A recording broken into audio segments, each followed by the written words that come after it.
Dari balik penjara Nusa Kambangan, terpidana mati Freddy Budiman leluasa menjalankan bisnis obat terlarang. Jaringan Freddy aktif memasok narkoba ke seluruh Indonesia, bahkan juga ke penjara.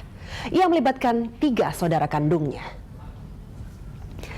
Jaringan narkoba yang dikendalikan oleh Freddy Budiman dari penjara pertama kali terbongkar pada 28 Juli 2012. BNN waktu itu menangkap truk pengangkut 1,4 juta butir ekstasi di pintu tol Kamal Cengkareng, Jakarta Barat. Ekstasi ini dikirim dari pelabuhan Lianyung, Shenzhen, Tiongkok. Aksi Freddy yang kala itu baru setahun mendekam di LP Cipinang, Jakarta, diganjar hukuman mati. Majelis Hakim Pengadilan Negeri Jakarta Barat menambahkan hukuman bagi Freddy dengan tidak boleh menggunakan alat komunikasi apapun dari balik penjara. Sementara adik Freddy, Joni Suhendra alias Joni Suherman, yang berperan mencari gudang tempat penyimpanan ekstasi, tidak tersentuh. Pertengahan tahun 2013, Freddy Budiman dibuang ke Nusa Kambangan setelah skandal bilik asmaranya di LP Cipinang terkuak ke publik. Namun di sana, pria asal Surabaya, Jawa Timur ini tetap mengaktifkan jaringan bisnis gelapnya. Salah satu pemasok setia barang haram ke jaringan Freddy adalah Lausan alias Boncel, orang Indonesia berkebangsaan Belanda yang pernah mengirim 400.000 butir ekstasi dalam mesin kompresor pada Maret 2013. Ekstasi senilai 120 miliar rupiah itu dikirim dengan pesawat terbang.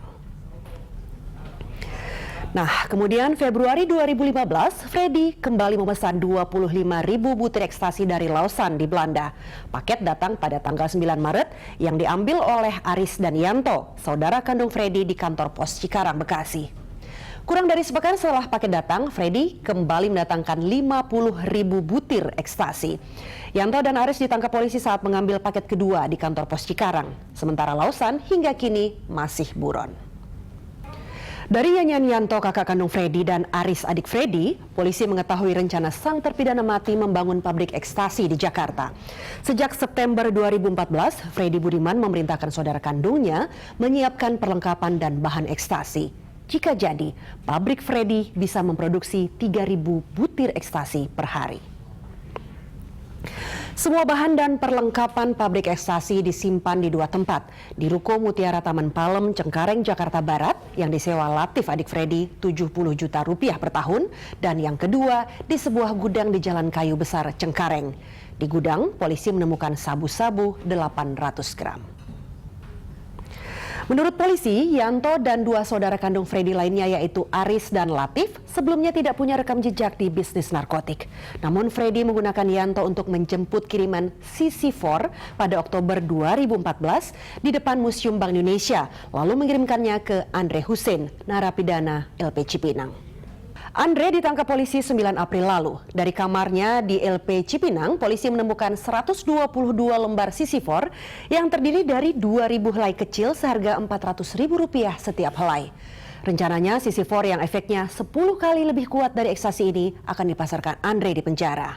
Polisi juga menangkap Imron Tua, sipir yang membantu memasukkan narkoba ke lapas Cipinang dengan upah Rp5 juta. Sementara kaki Freddy di Rutan Salemba, Jakarta Pusat adalah Cecep Setiawan alias Asyong dan Lee Yuang alias Mr. Kim. Sama seperti Freddy, kaki tangannya juga leluasa berkomunikasi dengan ponsel di penjara. Freddy juga mengendalikan penyebaran sabu ke sekitar Jakarta, Sulawesi, serta Kalimantan. Sejak November 2014, dari Nusa Kambangan, Freddy tercatat menyelundupkan paket sabu dari Pakistan selama 3 kali dengan total 2,7 kg. Negeri ini betul-betul darurat narkoba.